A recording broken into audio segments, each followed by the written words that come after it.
What if the most dangerous secret in one of the world's most opulent palaces was hidden in plain sight? What if it was carried by someone so small, so invisible, that even the courtiers couldn't fathom the storm brewing just beneath their noses? In the golden halls of Versailles, where the Sun King ruled with absolute power, there was one figure who moved like a ghost, a shadow among the glittering nobility. Narbo, an African pygmy, was the page of Queen Maria Theresa, a woman born into Spanish royalty and trapped in a foreign court. To the untrained eye, he was nothing more than a servant, someone meant to go unnoticed. But those who dared to whisper knew better. Narbo was no ordinary servant. His sharp wit and charm were unmatched, and it wasn't long before he captured the attention of the Queen herself. What unfolded behind closed doors at Versailles would become one of the most explosive scandals of the 17th century. A secret so dangerous it would threaten not just the royal marriage, but the entire French monarchy. As dawn broke over Versailles, Narbo carried more than just messages or royal orders. He carried the fate of an empire. And the story you're about to hear is a testament that sometimes the most dangerous secrets are kept by the smallest among us. In 1660, Versailles was more than just a royal palace. It was the heart of an empire. A place where power flowed as easily as the wine, and every gesture, every word, held weight. It was here, amid the grandeur and whispers, that Narbo arrived, an exotic gift from a world far beyond the glittering walls of France. No one knew for certain where Narbo came from. Some said he was brought from the French colonies in the Caribbean, a gift from the distant shores of the New World. Others whispered that he had been acquired through the Dutch merchants, who at the time controlled the brutal slave trade. But wherever he came from, one thing was certain: Narbo was no ordinary page. Standing just a little over 4 feet tall, his stature was as diminutive as his presence was powerful. Unlike other servants at Versailles, Narbo wasn't just a figure in the background. He was a force to be reckoned with. His intelligence was sharp, his wit quick, and he mastered the complexities of Versailles etiquette with an ease that left many of the nobles baffled. But it was his charm that truly set him apart. Narbo quickly learned to speak French fluently, yet it was his ability to communicate in Spanish, a language few in the court could understand, that allowed him to bridge a gap no one else could. It wasn't long before Maria Theresa, the young queen, found in Narbo an unlikely companion. As the wife of Louis XIV, Maria Theresa was a stranger in her own court. The French ways were foreign to her, and she found herself isolated, missing the comforts of home. But Narbo, in his quiet way, became her confidant. He spoke her language, both literally and figuratively. They would spend hours in private conversations, speaking in Spanish, which was a rare gift in Versailles. It was through these moments that a bond formed, an unexpected friendship in a world defined by power, secrets, and ambition. For Maria Theresa, who had arrived in France as a young bride, the court was a place of cold faces and empty grandeur. Narbo became her solace, the one constant in her otherwise tumultuous world. But behind their innocent conversations and shared moments of understanding, something darker was beginning to stir. As Narbo settled into his role at the heart of the Queen's life, the power of his presence began to change the course of history, though no one, not even the king himself, could have predicted just how far-reaching that influence would become. It didn't take long for the whispers to start. In a place like Versailles, where nothing was ever truly private, curiosity was a powerful force. And when it came to Queen Maria Theresa and her tiny page, Narbo, The court's gossip mills were soon running at full speed. At first, it was subtle, just fleeting observations. Maria Theresa, normally so reserved, began spending more and more time in her private chambers, away from the bustling court. But it wasn't the seclusion that caught the attention of those watching. It was who she chose to spend those hours with. Narbo, the small, unassuming figure, became her constant companion. No other ladies-in-waiting were allowed in.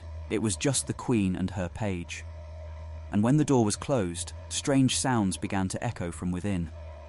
Occasionally, court servants would report hearing soft laughter, low voices, and sometimes what sounded like muffled sobs. The curious whispers grew louder, as no one could explain the mysterious bond between the Queen and this seemingly insignificant man. They spoke a language few understood, Spanish, adding another layer of secrecy to their interactions. But it wasn't just their private moments that raised suspicion. Slowly, Maria Theresa began to speak on matters that raised eyebrows among her fellow courtiers. Forbidden books, philosophies that strayed from Christian doctrine, and even rumors of magical practices began to surface. It was said that these books, these arcane teachings, were passed around the court's African servants who, like Narbo, had their own clandestine network, one that operated just below the surface of Versailles' glittering facade. When questioned about these strange references, the Queen would smile cryptically, then change the subject with a grace that only deepened the mystery. Her behavior was enigmatic, and soon it wasn't just the servants gossiping. Noble ladies began to speak in hushed tones, exchanging uneasy glances whenever the Queen and her page crossed paths. What was really happening in those private moments? What was the Queen learning, and from whom?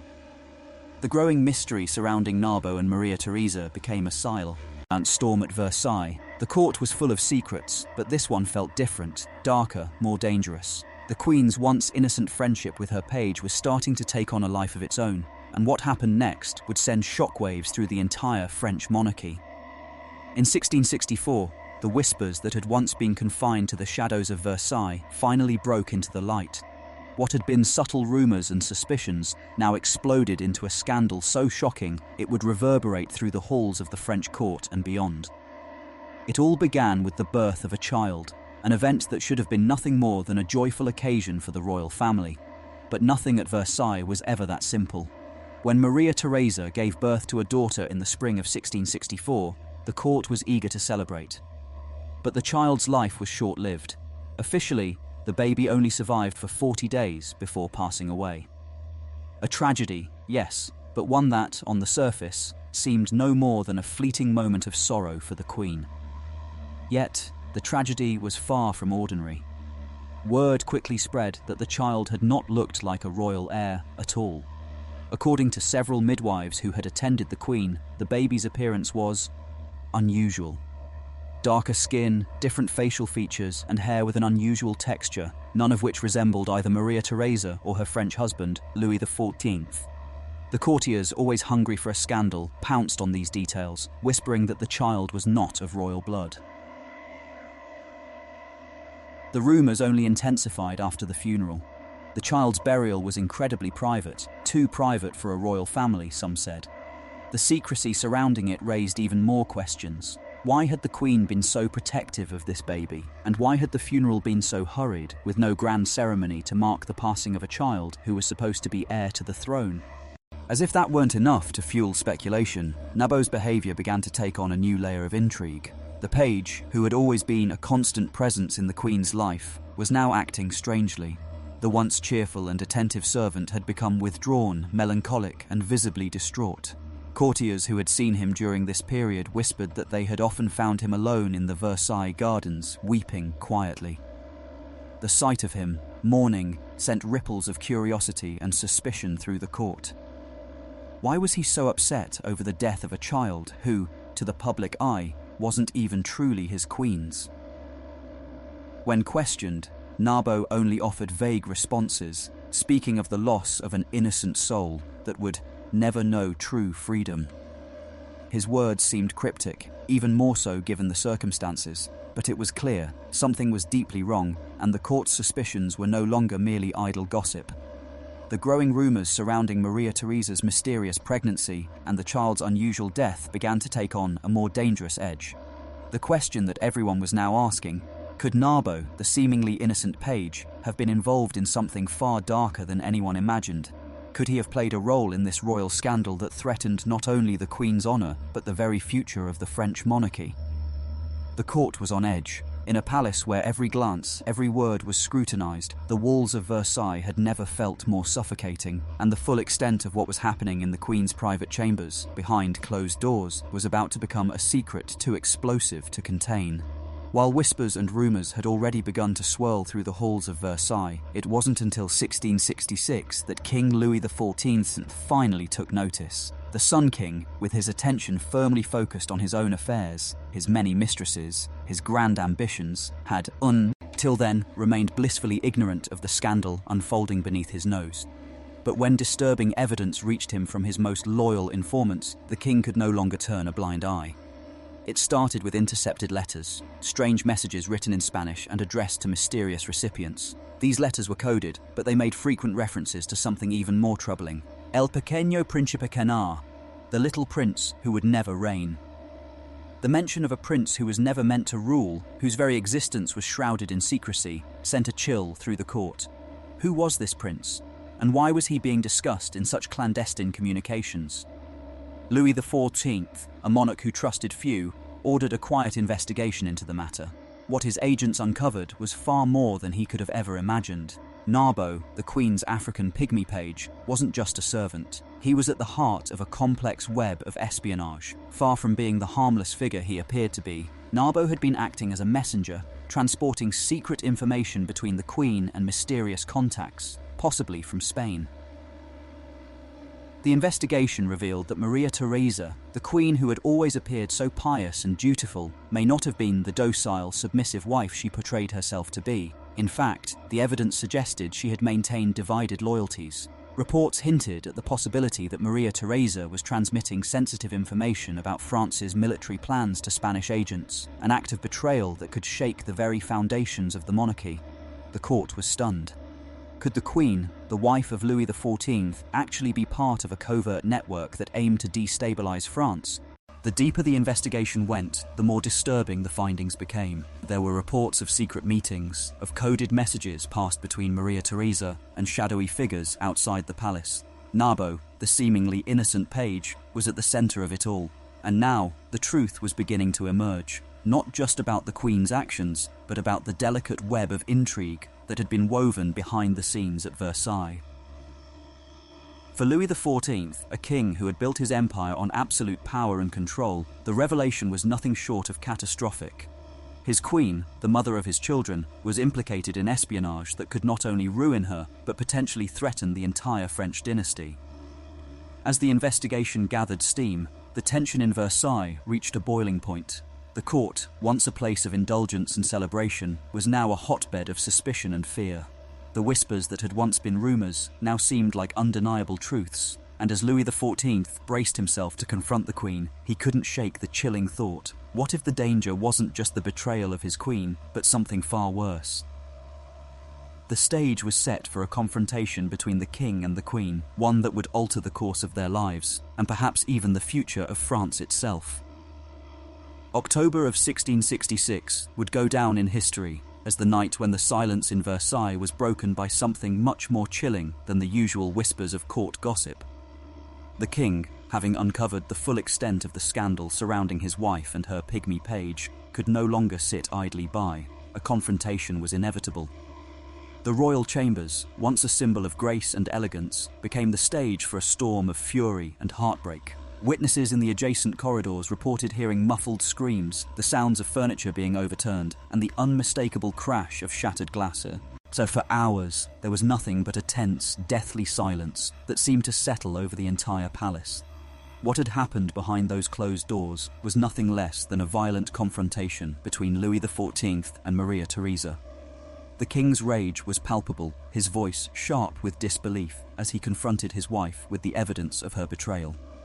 Maria Theresa, once the epitome of grace and piety, stood before him, visibly shaken but resolute. She could not deny the truth. The letters, the coded messages, the secret communications with Spain, everything had been exposed. The accusations were as painful as they were undeniable. But the battle wasn't just one of words. The air in the room crackled with tension, and those who were closest to the scene later spoke of the fear that hung thick in the atmosphere. The Queen's face was bruised when she emerged from the royal chambers the next morning, her eyes hollow with a sadness that seemed to have aged her a decade overnight. The transformation was striking. This was no longer the youthful, vibrant Maria Theresa who had arrived in France years ago. The confrontation had taken everything from her, including her dignity and the strength she once possessed. Narbo too had changed. The page, once so full of life and charm, had disappeared from the public eye for 3 long days. When he finally reappeared, it was clear something had broken within him. His once vivacious personality was gone, replaced by a strange, unsettling silence. He no longer spoke. Instead, he communicated only through gestures, his words lost to the world. Physicians, discreetly called to examine him, found evidence of severe physical trauma to his head. But when they reported their findings, they were instructed to remain silent. Nothing could be allowed to tarnish the reputation of the French monarchy. It was as if Narbo's existence had been erased, swept under the rug of Versailles' carefully constructed image of perfection. Maria Theresa withdrew even further from court life, entering a period of extreme religious seclusion. The once public queen now spent entire days locked away in her chambers, absorbed in prayer and penance. It seemed as if the weight of her actions had crushed her spirit entirely. Her absence from court was palpable, and whispers of her guilt only grew stronger. The queen, who had once commanded attention with her beauty and grace, was now a mere shadow of her former self. But the most unsettling part of the aftermath wasn't what was visible, it was what wasn't. In the months following the confrontation, strange occurrences began to plague Versailles. Several African servants who had been close to Narbo vanished without explanation, their families informed only that they had been transferred to distant royal estates. The official story was that they had simply been relocated, but courtiers who took a closer look suspected something darker. These servants had all been in regular contact with Narbo, part of the same secret network that had once thrived beneath the surface of Versailles. What had happened to them, and more importantly, what had been done to ensure their silence? The king may have thought that the scandal was over, that the secrets were buried with the fallout of that fateful confrontation, but as winter set in, the story took yet another dark turn. In the bitter cold of 1667, Narbo's death came suddenly. Officially, he died of a tropical fever that had been ravaging servants of African descent that year. But the circumstances surrounding his death raised even more questions. Narbo's body was found in his chambers one frozen morning, yet it was inexplicably warm to the touch. There were no signs of struggle, no physical evidence of an illness. Instead, physicians found strange marks on his neck that suggested strangulation, a chilling detail that was never explained. Even more bizarre was the discovery that Narbo had been seen delivering a small, wrapped package to a mysterious nun shortly before his death. The woman was never identified, and the package's contents remained a mystery. Some speculated it held compromising documents, perhaps proof of the Queen's betrayal, or relics of immense personal significance. But the truth would never be known. The funeral that followed was swift and devoid of ceremony. Narbo's body was buried in an unmarked grave on the Versailles grounds, with no religious rites or public acknowledgement of his passing. His name was not to be spoken again in the halls of Versailles. Maria Theresa, locked in her grief and her religious seclusion, refused to attend the funeral, claiming to be ill from the weight of her sorrow. Louis XIV, ever the master of control, acted as though Narbo had never existed. His name was forbidden at court, and the scandal was buried, though not in the hearts of those who had witnessed it. The story of the Pygmy page, the Queen, and the secrets they had shared would remain hidden in the shadows for years to come. And yet, as time passed, the legend of Narbo endured. Long after his death, strange things continued to happen in the halls of Versailles. Servants began to speak of a small, shadowy figure wandering the corridors in the early morning hours, always near the Queen's former chambers. And Maria Theresa, now a queen who spoke only in whispered prayers, was often heard conversing in Spanish, addressing an invisible figure she treated with an almost maternal tenderness. The tale of Narbo and his mysterious death would haunt Versailles for generations. What had truly happened in those private chambers? What role had Narbo played in the larger conspiracy that threatened to tear apart the French monarchy? And how had this small, silent figure managed to influence the course of history in ways no one had ever expected? The full truth of that night may never be known, but the shadow of Narbo would forever linger over Versailles, a reminder of the dark secrets that still whisper between the gilded walls.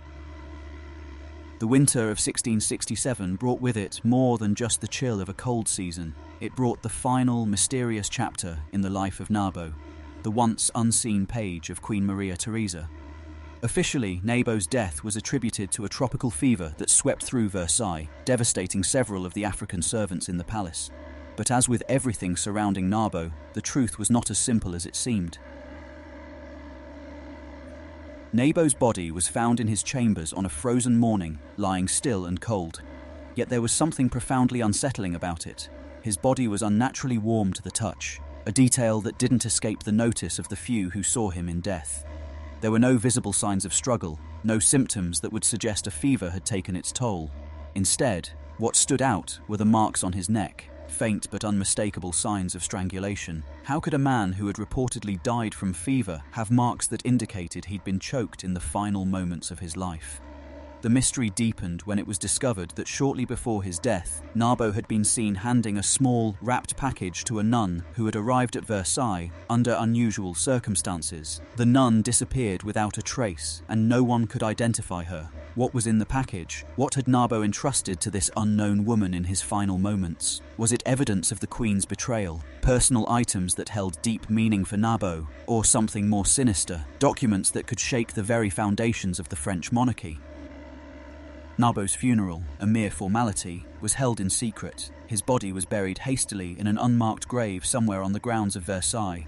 There were no religious rites, no Nal words for the page who had once been at the heart of a royal scandal.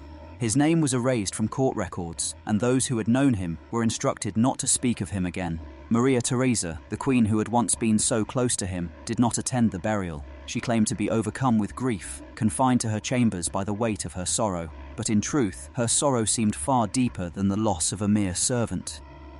It was as if she, too, had lost something far more precious than a confidant, a part of herself. The months that followed Narbo's death were marked by an eerie silence. The court, ever watchful, moved on. But those who had witnessed the intrigue surrounding the Queen and her page couldn't forget. They could not erase the image of Narbo's quiet, mysterious presence, nor the unanswered questions that remained. What had really happened behind the closed doors of the royal chambers? What secrets had he taken with him to the grave?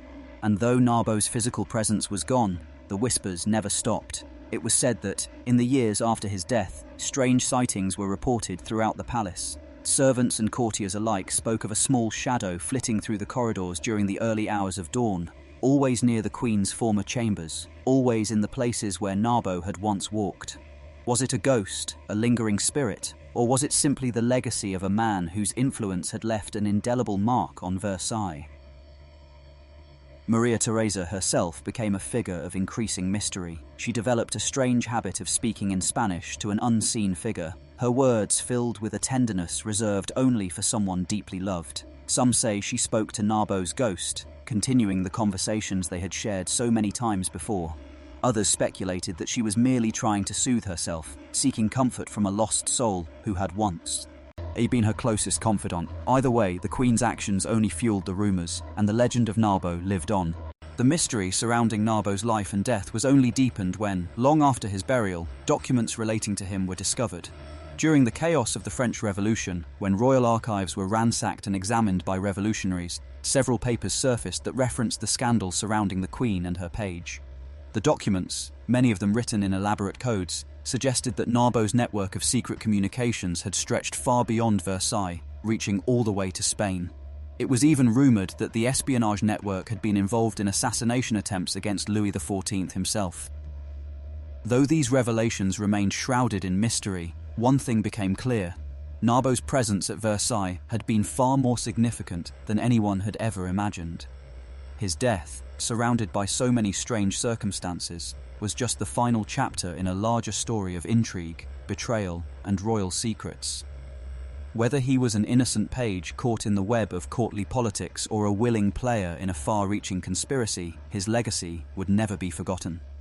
Today, visitors to Versailles admire the golden halls, the opulent mirrors, and the painted ceilings, all while remaining blissfully unaware of the dark history that lingers beneath the palace's gilded surface.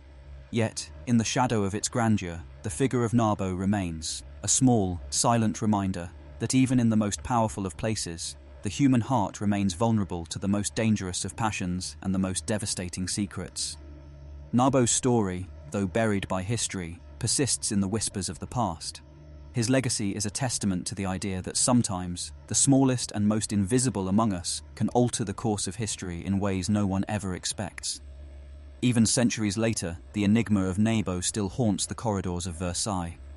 The Grand Palace, a symbol of the power, and opulence of the French monarchy, stands as a stark contrast to the secretive, shadowy tale that unfolded within its golden walls.